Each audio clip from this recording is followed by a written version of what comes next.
football and free trade. It could be a tough year for North American leaders tackling both. Sarah Burke is bureau chief for Mexico, Central America, and the Caribbean, The Economist.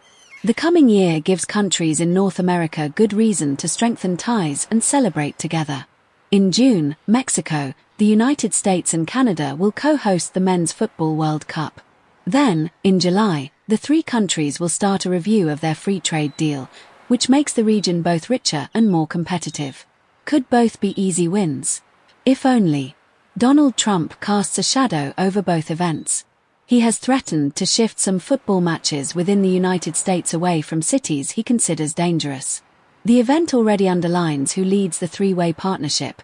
The United States will host 78 of the 104 matches, compared with just 13 each in Mexico and Canada. All three teams qualify automatically as hosts, but will be in different initial groups, so would not meet unless they proceed to the knockout stages. The review of the United States-Mexico-Canada agreement will be uglier, and the three sides could be kicking chunks out of each other from the start. They must decide whether to extend the deal for a further 16 years. Failure to do so could lead to annual reviews until it automatically lapses in 2036.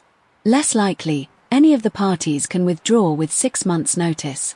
Mr. Trump negotiated the deal in his first term to replace the North American Free Trade Agreement, which he called the worst deal ever. Yet he often seems little fonder of USMCA, favoring his America First vision. Much is at stake.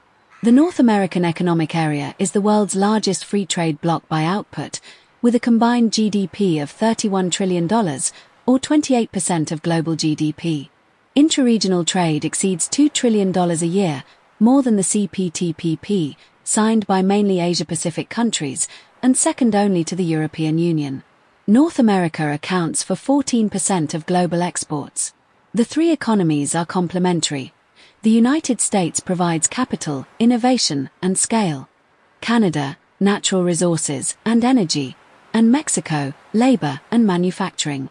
Together they form supply chains none could replicate alone. Cars and appliances cross borders several times during manufacturing.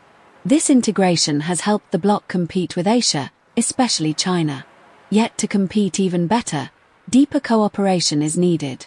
Disrupting North America's supply chains would raise prices for consumers and undercut the competitiveness of the region's global exports.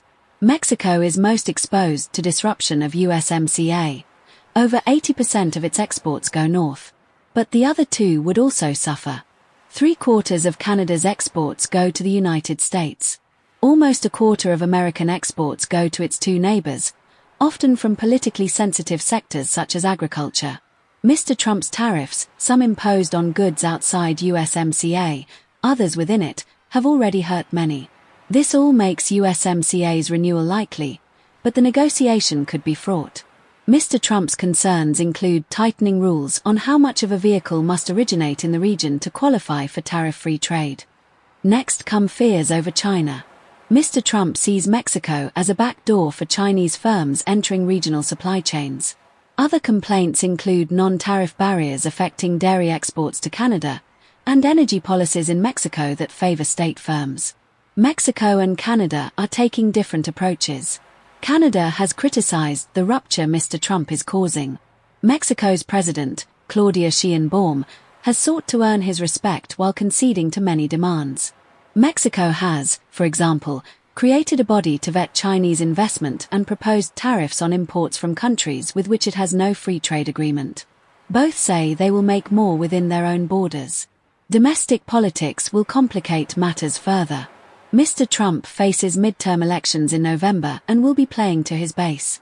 He is watching the region closely as he clamps down on migration and drug trafficking. Mexico has helped cut the number of migrants, but dismantling drug gangs is harder. Some Republicans want to bomb targets in Mexico, which would plunge relations into crisis. Ms. Sheinbaum is hugely popular but faces difficulties of her own. Working with Mr. Trump while also asserting sovereignty is a delicate balancing act. A judicial reform, which is replacing career judges with elected ones, has spooked investors.